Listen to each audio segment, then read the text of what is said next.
Another great tip is to take advantage of the variety that is already built into frozen produce. Think all of the different vegetable mixes you have in the freezer aisle, vegetables that are easily added to casseroles, or you could just steam them, all of the different stir-fry vegetable collections. Those typically have 3 or 4 different colors built right in. Hit me, Producer Potts.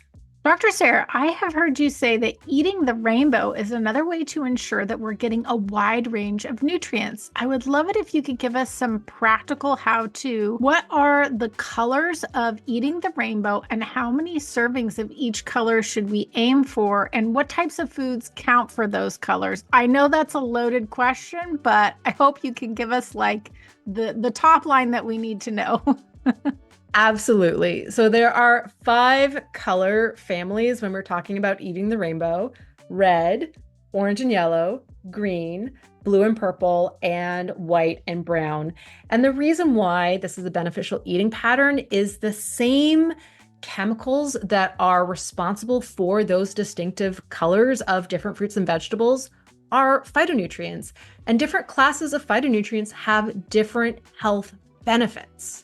There was a 2022 umbrella review that included data from 86 different studies that covered 449 different health outcomes and data from over 37 million study participants. And they concluded that 42% of those health outcomes were improved by color-associated pigments from fruits and vegetables, meaning that eating the rainbow reduced the risk of those health problems. And all of the biggies were improved by multiple different colors. So that included serum lipid profiles as risk for cardiovascular disease, inflammation, actual just cardiovascular disease incidence, risk of type 2 diabetes, cancer, and all-cause mortality as an indirect and general way of measuring overall health and longevity. So making sure we're getting coverage from all 5 colors of the rainbow is the best way to go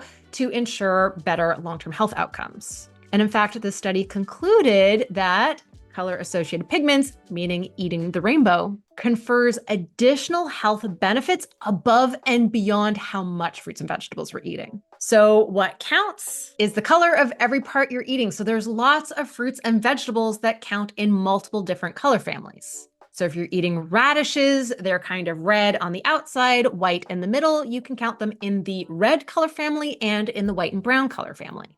Red leaf lettuce or red leaf kale is kind of deceptively named because it's not really red. It's definitely more violet. So that counts in the blue/purple color family, but also the green color family because part of the leaf is also green. If you're eating a red apple and you're eating the peel, you can count that in red and white. And if you're eating a green apple, you can count that in green and white. In terms of how many servings from each color family we should be aiming for per day or per week, there's really not enough science yet to say for sure what a great serving target is. But look, if we're aiming for 5 servings of vegetables per day, 2 or 3 servings of fruit per day, and you can even include whole grains and nuts and seeds in the white and brown color family, it's not that hard to hit every single one of those 5 color families every single day. So I think that's a great goal, but whatever you can do to mix it up is going to be beneficial. Wow, I love all of that info. Okay, so can you give us some practical tips on how we can eat the rainbow? Yes, so if you're using the Nutrivore meal map to plan your meals, remember that we're dividing our plate into roughly quarters, but that 2 of those quarters are designated for fruits and vegetables. The reason why we want to think about that still in quarters and not just like half of my plate all broccoli is that it is a little gentle nudge to include a little bit more variety, including different colors so that we can get more colors from Eat the Rainbow. And in fact, if you download the free downloadable version of the Nutrivore meal map, which you get when you sign up for my free weekly newsletter, you'll see that that half of the plate isn't necessarily just divided in 2, it's divided into 5 as a reminder for all 5 colors of the rainbow. So a great tip here is to just plan by color. Aim to include at least 2 different color fruit and vegetables with each of your meals. That could be both blueberries and strawberries with your breakfast, some red peppers and some broccoli dipped in hummus with your lunch. Maybe some sweet potato and some sauteed mushrooms with your dinner. Another great tip is to take advantage of the variety that is already built into frozen produce. Think all of the different vegetable mixes you have in the freezer aisle, vegetables that are easily added to casseroles or you could just steam them, all of the different stir-fry vegetable collections. Those typically have 3 or 4 different colors built right in. There's lots of different fruit mixes too.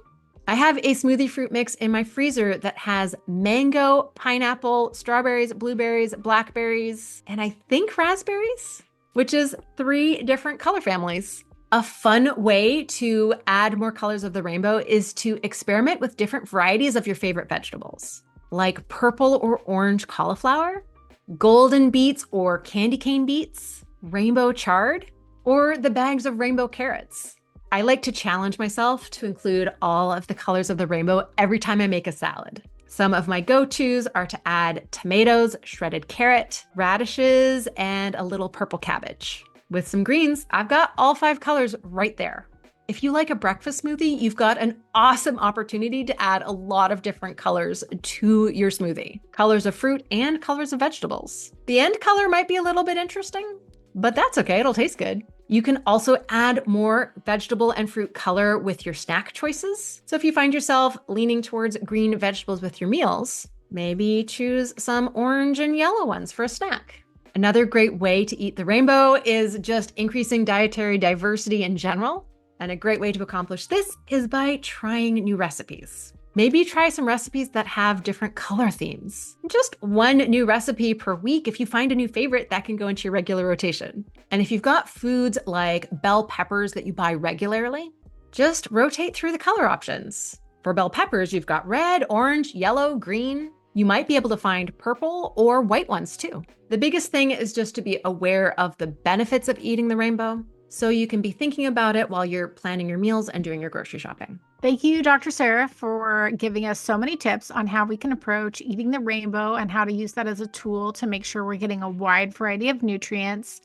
I myself have been using the Nutrivore weekly serving matrix, and it has a space on there for also tracking all your colors, which I have found so helpful. So do you want to let everyone know where they can find that so they can start using it themselves? Yes. So the Nutrivore Weekly Serving Matrix is available in my book, Nutrivore, The Radical New Science for Getting the Nutrients You Need from the Food You Eat.